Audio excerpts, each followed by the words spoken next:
5 साल की बेटी बाजार में गोलगप्पे खाने के लिए मचल गई। किस भाव से दिए भाई? पापा ने सवाल किया। गोलगप्पे वाले ने जवाब दिया, 10 रुपए के 8 दिए साहब। पापा को मालूम नहीं था गोलगप्पे इतने महंगे हो गए हैं। जब वे खाया करते थे तब तो 5 रुपए के 10 मिला करते थे। पापा ने जेब में हाथ डाला, 15 रुपए बचे थे। बाकी रुपए घर की जरूरत का सामान लेने में खर्च हो गए थे। उनका गांव शहर से दूर है। 10 रुपए तो बस के किराए में लग जाने हैं। नहीं भाई, 5 रुपए में 10 दो तो ठीक है, वरना नहीं लेने। ये सुनकर बेटी ने मुंह फुला लिया और बोली, अरे अब चलो भी पापा, नहीं लेने इतने महंगे। पापा के माथे पर चिंता की लकीरें उभर आई।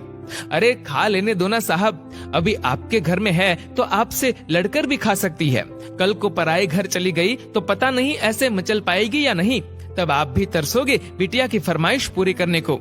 गोलगप्पे वाले के शब्द थे तो चुभने वाले, पर उन्हें सुनकर पापा को अपनी बड़ी बेटी की याद आ गई, जिसकी शादी उन्होंने 3 साल पहले एक खाते पीते पढ़े लिखे परिवार में की थी। ससुराल वालों ने पहले साल से ही उसे छोटी छोटी बातों पर सताना शुरू कर दिया था।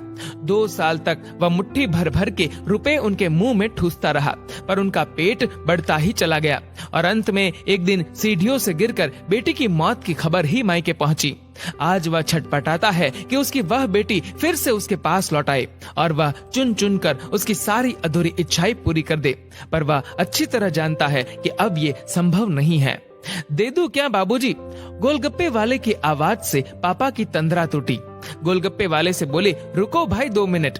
पास ही में किराने की दुकान थी जहां से उन्होंने घर के लिए जरूरत का सामान खरीदा था। वे तुरंत उस दुकान पर गए और खरीदी गई 5 किलो चीनी में से 1 किलो चीनी वापस की तो 40 रुपए जेब में बढ़ गए।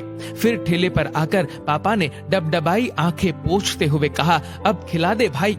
हाँ, तीखा जरा कम डालना, मेरी बिटिया बहुत नाजुक है।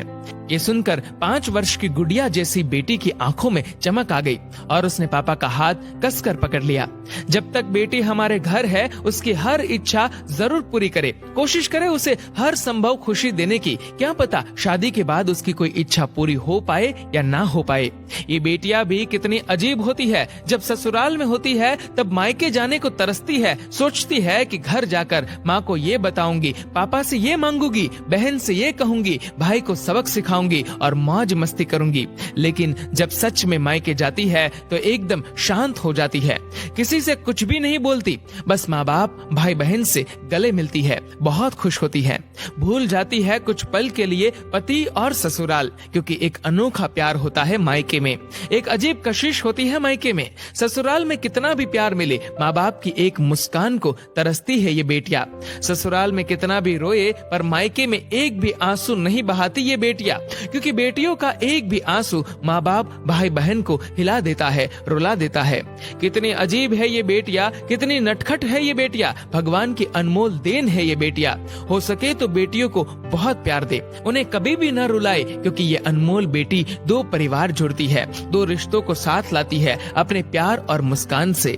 ईश्वर से प्रार्थना यही है कि सभी बेटियां खुश रहे हमेशा, भले ही वो मायके में हो या ससुराल में। खुशकिस्मत है वो लोग जो बेटी के बाप है, उन्हें भरपूर प्यार दे, दुलार करे, और यही व्यवहार अपनी पत्नी के साथ भी करे, क्योंकि वो भी किसी की बेटी है जो अपने माँ बाप का घर छोड़कर आपके साथ पूरी जिंदगी बिताने आई है।